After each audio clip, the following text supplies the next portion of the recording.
Good morning. My name is Steve Kimker, Deputy Chief of the Bourbon Fire Protection District.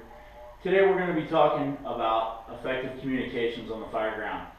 We all know that when we get on fire scenes, one of the big problems that we have is effective communications between ourselves and the other responders that are there. For example, if the police don't give us a good size up, we don't have good information when we're en route to the call. Let's say, for example, that one of the police officers is on duty in town, gets in a vehicle accident, calls dispatch for help.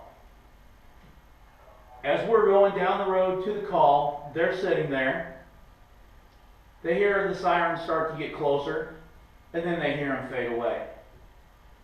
What happens is they gave the dispatch North Elm Street instead of South Elm Street, and we ended up going the wrong way. You see how simple that could happen from a lack of effective communications. If they would have given Central Dispatch the correct information, we could have got to them quicker. For example, it all starts with 911. When they get the call, the normal response is, 911, what is your emergency? They have specific pieces of information that they have to get from the callers on the scene to make sure that they get the right equipment dispatched and the right people there. So as they obtain the information, they're going to ask for the name, the type of emergency, where their location is, a callback number, and if it's a vehicle accident, how many people are hurt, and specific information from the type of call that's going on. As the first arriving police officer pulls up on the scene, if he simply gets out of his car and says, 608 Central Dispatch, I'm on the scene, 2 vehicle accident, I'll be out investigating, and then never comes back on the radio and gives us any more information, do we have any idea what kind of call that we have that we're going on? Absolutely not. If that officer arrives on the scene and says 608 Central Dispatch, I'm on the scene, 2 vehicle accident, 1 truck overturned leaking diesel fuel, 2 people trapped, and I have 2 people laying in the middle of the road. That's definitely going to change what we're thinking about our call. Now dispatch is going to know that this is a vehicle rescue, and they're going to upgrade this to a working vehicle rescue instead of a simple vehicle accident that requires 1 pumper and an ambulance to come check the people out.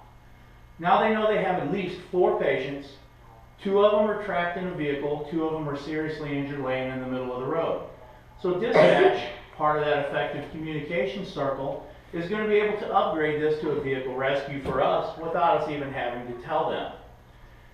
As they dispatch the extra trucks and extra ambulances, police officers to help us take care of what's going on, we're thinking on the way to the call what we have to do.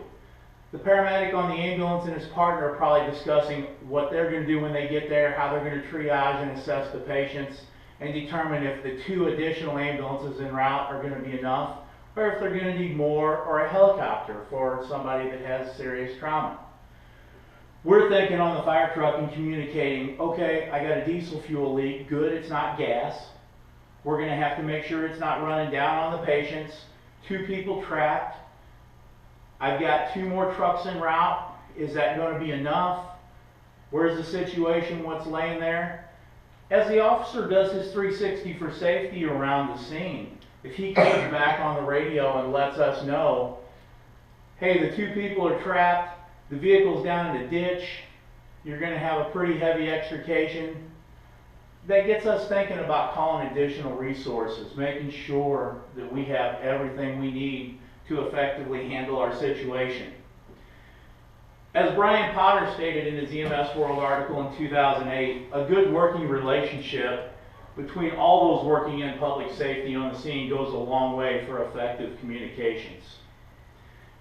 And Chief Rick Lasky from Louisville Fire Department wrote in his book, 5-Alarm Leadership, in order for the call to move in a positive direction, you have to have a positive leader influencing that move.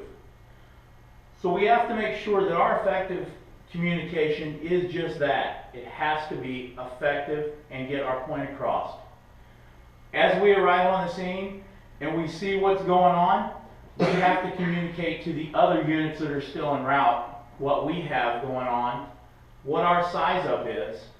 If we're going to have to land that helicopter, we need to make sure that we get that taken care of in a spot for that. In conclusion, as we see from this demonstration this morning, that effective communication is very important in accomplishing our goals. And in conclusion, we have to remember, everybody that we go to take care of is relying on us to help them take care of their worst day. So we have to be sure that we are always having our best day and effectively work and communicate to take care of all the emergency services and the citizens on the scene. Thank you.